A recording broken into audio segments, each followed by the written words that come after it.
ഈശോമിശിഹായിക്ക് സ്തുതിയായിരിക്കട്ടെ.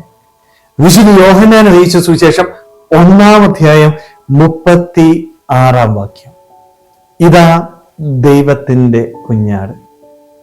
ഈശോ കടന്നു പോകുന്നത് കണ്ടപ്പോൾ സ്നാപക യോഹന്നാൻ തൻ്റെ ശിഷ്യന്മാരോട് പറയുന്നത് അതെ, ഇതാ ദൈവത്തിന്റെ കുഞ്ഞാട്. സ്നാപക യോഹന്നാന്റെ ജീവിതത്തിന്റെ ഒരു പ്രത്യേകത അതായിരുന്നു. അവന് എല്ലാം കൃത്യമായിട്ട് അറിയാമായിരുന്നു. താൻ ആരാണെന്നും തൻ്റെ ഉത്തരവാദിത്തം എന്താണെന്നും അവൻ കൃത്യമായിട്ട് മനസ്സിലാക്കിയിരുന്നു.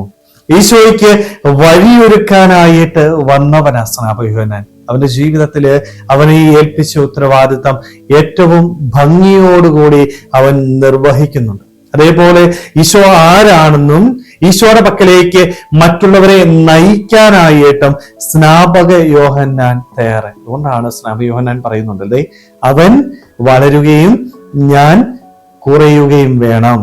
ഈശോയുടെ സന്നിധിയിലേക്ക് മറ്റുള്ളവരെ നയിച്ചത്. സ്നേഹമുള്ളവരെ, നമ്മളൊക്കെ സ്നാപക യോഹന്നാന്റെ അതേ ദൗത്യം ജീവിതത്തില് നിർവഹിക്കേണ്ടവരാണ്.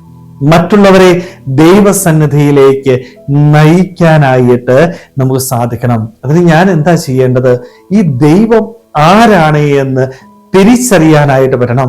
സ്നാപക യോഹന്നാന് അവന്റെ ജീവിതത്തെക്കുറിച്ചും അവന്റെ ഉത്തരവാദിത്തെക്കുറിച്ചും ഈശോയെക്കുറിച്ചും കൃത്യമായിട്ട് അറിയാവുന്നത് കൊണ്ട് തന്റെ പക്കലേക്ക് വന്നവരെയെല്ലാം ഈശോയുടെ സന്നിധിയിലേക്ക് അവൻ നയിച്ചു. സ്നേഹമുള്ളവരെ, നമ്മുടെ ജീവിതത്തില് നമ്മുടെ ഉത്തരവാദിത്വവും ഈശോയെക്കുറിച്ച് വ്യക്തമായിട്ട് എനിക്കറിഞ്ഞാൽ മാത്രമേ എനിക്കും മറ്റുള്ളവരെ ഈശോയുടെ സന്നിധിയിലേക്ക് നയിക്കാനായിട്ട് സാധിക്കത്തുള്ളൂ.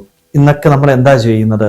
ഈശോയുടെ സന്നിധിയിലേക്കല്ല നയിക്കുന്നത്, മറ്റുള്ളവരെ നമ്മിലേക്ക് ആകർഷിക്കുന്നു. അല്ലെ, നമ്മുടെ നല്ല പ്രസംഗം, നല്ല പാട്ട്, ഇതൊക്കെ കണ്ട് മറ്റുള്ളവർ എൻ്റെ പക്കലേക്ക് വരണം, എന്നെ കുറിച്ച് പുകഴ്ത്തി സംസാരിക്കണം. ഈശോയിലേക്ക് ആരെയും ആകർഷിക്കുന്നില്ല.